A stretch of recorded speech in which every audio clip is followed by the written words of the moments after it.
warahmatullahi wabarakatuh. Waalaikumsalam warahmatullahi wabarakatuh. Kesempatan ini saya akan mewawancarai bersama Pak Abdi, itu guru dari SD Burangnya 01. Ya, terima kasih buat Mas Imam atas kesempatannya. Hari ini mau wawancara apa ini? Hari ini kita akan wawancara, saya sendiri akan wawancara tentang evaluasi kurikulum. Oh, evaluasi. Oke, boleh. Sebelumnya saya mau nanya, untuk kurikulum berarti masih pakai kurikulum pemerintah yang merdeka ya? Iya betul, pakai kurikulum merdeka. Oke, kalau gitu. Oke. Boleh. Nah, pertanyaan yang pertama buat Pak Abdi, apa kelebihan utama dari implementasi kurikulum di sekolah Anda? Oke, sebelumnya kurikulum di sini itu kan masih menganut kepada kurikulum merdeka. Cuman juga kalau dari titah daripada Menteri Pendidikan kan bahwasannya ada desas-desus kurikulum itu mau dirubah. Cuman kita di sini masih pakai kurikulum merdeka. Kalau misalkan kita bahas kurikulum merdeka, apa sih kelebihan daripada kurikulum merdeka di sekolah ini? Yang pertama itu, kurikulum merdeka ketika diterapkan di sekolah ini itu menjadi sesuatu yang fleksibel dalam hal pembelajaran. Kenapa saya bilang fleksibel? Karena kurikulum merdeka ini membuat anak-anak itu, atau membuat guru, maksudnya guru dan anak-anak ya, dari sisi anak-anaknya itu bisa langsung belajar dengan apa yang mereka temukan di kelas ataupun materi-materi yang diberikan oleh guru. Tapi kalau misalkan guru ini di dalam kurikulum merdeka dibilang berperan aktif, dibilang tidak juga tidak gitu kan. Maksudnya di sini siswa itu lebih diminta untuk mengeksplor secara mandiri terkait materi-materi yang diberikan oleh guru. Setelah itu guru bimbing dan guru arahkan apa saja yang menjadi pencapaian mereka setelah mereka belajar hal tersebut. Salah satu fleksibel itu. Yang kedua, kurikulum merdeka ini membuat peserta didik ini jauh lebih aktif ketimbang sebelumnya. Karena kan dulu sebelum ada kurikulum merdeka, siswa itu belajar maksudnya gini, penyampaian masih banyak disampaikan oleh gurunya. Meskipun memang di kurikulum merdeka itu juga disampaikan oleh gurunya, tetapi di sini siswa lebih berperan aktif. Maksudnya berperan aktif apa? Mereka lebih mengeksplor sendiri materi yang sudah diberikan guru. Nanti guru tinggal membimbing para siswanya, mengarahkan siswa-siswanya dengan apa yang mereka temukan di pembelajaran tersebut. Itu inti kalau di sekolah ini yang saya rasakan sendiri ketika mengimplementasikan kurikulum. Kelebihannya fleksibel dan siswa lebih aktif loh. Dan yang ketiga, kita nih guru-guru jadi lebih kreatif. Kenapa jadi lebih kreatif? Ya karena kita mempersiapkan semuanya secara mandiri untuk menunjang kebutuhan siswa tersebut ketika belajar.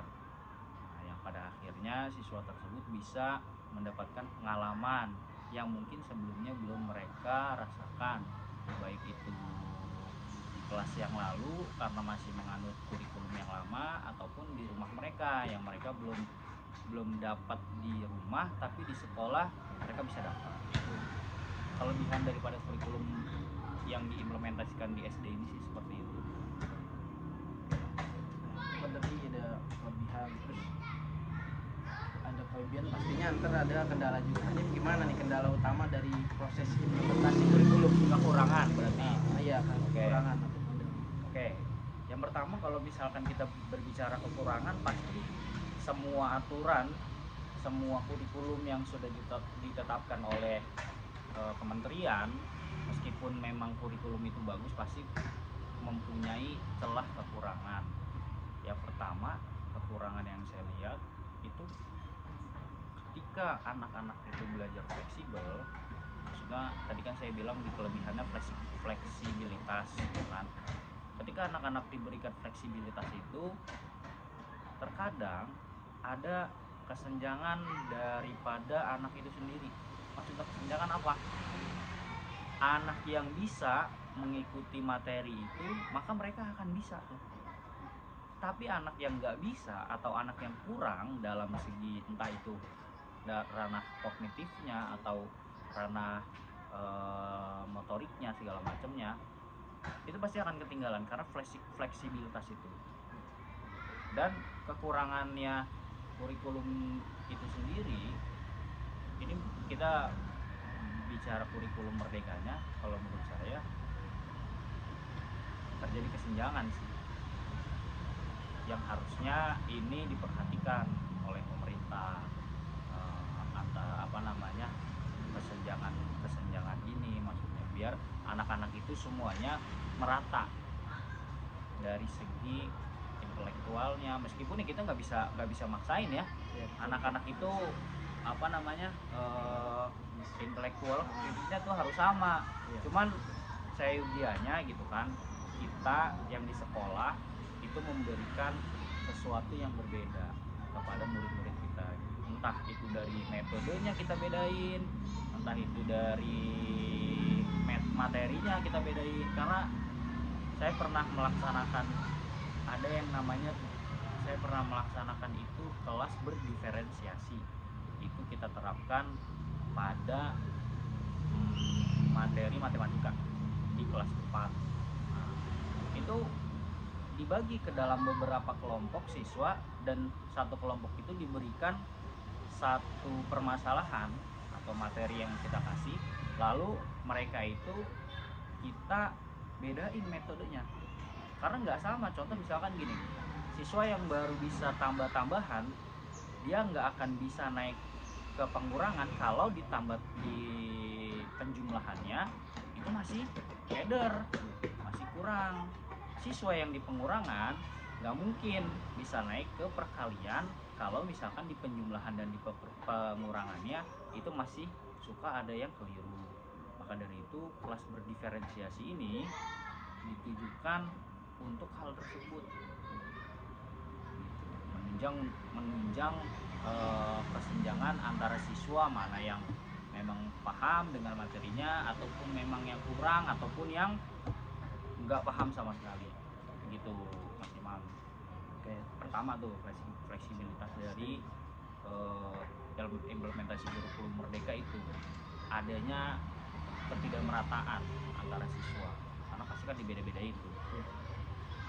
Terus yang kedua, kalau misalkan fleksibilitas itu sudah kita beda-bedakan antara materi dan metodenya, satu kendalanya yaitu adalah waktu.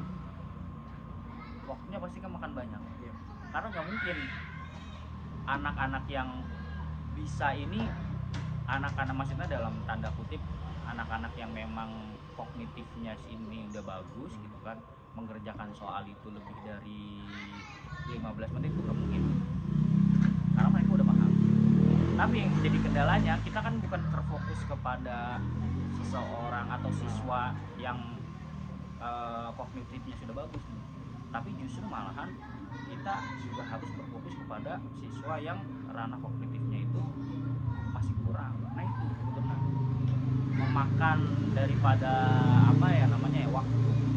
Yang tiga, kekurangannya, kurikulum merdeka ini kan butuh siswa ini lebih aktif. Siswa lebih aktif bisa kita arahkan dengan kitanya, gurunya membuat sebuah media pembelajaran. Terkadang di sekolah sendiri media pembelajaran itu masih kurang, masih ada yang kurang media pembelajarannya, kayak matematika, penggaris busur itu satu guru itu tidak memiliki satu penggaris busur. Jadi satu sekolah misalkan menyediakan 5, itu pun harus gantian. Nah itu yang masih kurang menurut saya dari segi media pembelajarannya. Selain tadi ada waktu dan fleksibilitas si kurikulum merdeka ini kekurangannya di situ, di tiga itu. Kalau untuk penerapannya di sekolah ini yang saya alami, kalau misalkan masalah buku itu kan buku siswa maksudnya itu sudah disediakan oleh sekolah yang dibelanjakan oleh dana BOS. Nah, itu udah ada buku, cuma memang nggak semuanya, belum semua buku. Jadi maksudnya siswa itu masih harus mencari, karena sekolah nggak semua buku ya, nggak semua buku di sekolah itu ada buku-buku memang yang harus siswa peroleh sendiri dari rumah. Itu kekurangan daripada kurikulum itu sendiri yang diimplementasikan di sini.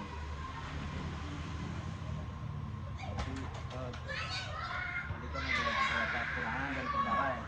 Terus kalau misalkan dari Bapak sendiri gimana rekomendasi untuk meningkatkan efektivitas kurikulum dalam mendukung kualitas pembelajaran? Oke, yang pertama, kalau mau meningkatkan efektivitas kurikulumnya, sekolah itu harus mengidentifikasi masalah dulu. Apa sih masalah yang ada di sekolah ini? Apa sih permasalahan yang dialami siswa-siswi di sini? Kalau misalkan sudah tahu permasalahannya, maka sekolah itu akan merumuskan yang namanya rumusan masalah. Kayaknya di sini mah, tapi ntar dulu ya. Perumusan masalah itu yang kedua seharusnya untuk efektivitas, karena perumusan masalah ini menunjang daripada identifikasi masalahnya. Yang ketiga, ketika sudah dirumuskan, maka sekolah itu akan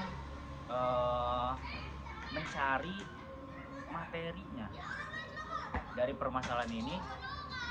Sudah dirumuskan masalah, coba kita cari materinya yang cocok apa, lalu yang keempat kita cari metode, atau dibalik bisa, metode dulu kita cari, baru nanti kita lihat kira-kira materi apa nih yang para siswa itu kurang. Contoh di sini ada yang namanya kebiasaan limis, literasi Kamis. Nah, literasi Kamis itu diadakan setiap hari Kamis. Nah, itu untuk menunjang para siswa-siswi agar bukan hanya, kalau dalam literasi kan mungkin pada umumnya orang-orang berpikiran anak-anak yang nggak bisa baca atau gimana. Padahal kalau dikembangkan, kalau di SD ini dikembangkannya itu anak-anak bisa mendapatkan kesimpulan dari apa yang mereka baca. Itu salah satunya begini.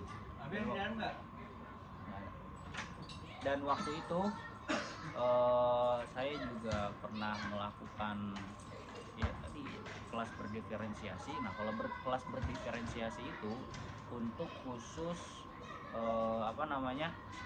kelas matematik, pelajaran matematika, dikelompokan, mainnya seperti itu. Nah, yang selanjutnya setelah mencari metode, materinya, rumusan masalah sudah ketemu, dari identifikasi masalahnya, kita akan melakukan evaluasi. Evaluasi ini nanti dibagi menjadi dua. Ada evaluasi metodenya, maksudnya metode dari rumusan masalah, dari identifikasi masalah, dari materinya itu kita evaluasi dulu sama guru-guru. Nah, setelah evaluasi baru kita implementasi ke murid-murid. Setelah kita mengimplementasikan apa yang udah kita susun daripada hal tersebut gitu kan, baru nanti di akhir kita evaluasi dari apa yang sudah kita implementasi, seperti itu, untuk efektivitas. Jadi ada 5 cara yang dilakukan oleh sekolah ini untuk membangun efektivitas tersebut. Yang pertama, identifikasi masalahnya. Yang kedua, cari rumusan masalahnya. Yang ketiga, itu metodenya kita cari. Yang keempat, kira-kira anak itu masalahnya di materi apa, itu materinya. Yang kelima, evaluasi daripada rangkaian yang sudah guru-guru susun itu dievaluasi dulu. Ya evaluasi di sini nih maksudnya adalah misalkan dicek sama headset atau kita diskusi bareng kira-kira ini cocok nggak materinya untuk kelas ini untuk kelas ini metodenya gimana gitu. Yang ke terakhir yang ke 6 ada 6 yang ke 6 itu implementasi dan juga evaluasi. Setelah dirumuskan semuanya diimplementasikan, setelah diimplementasikan kita evaluasi. Itu cara efektivitas di sekolah ini dalam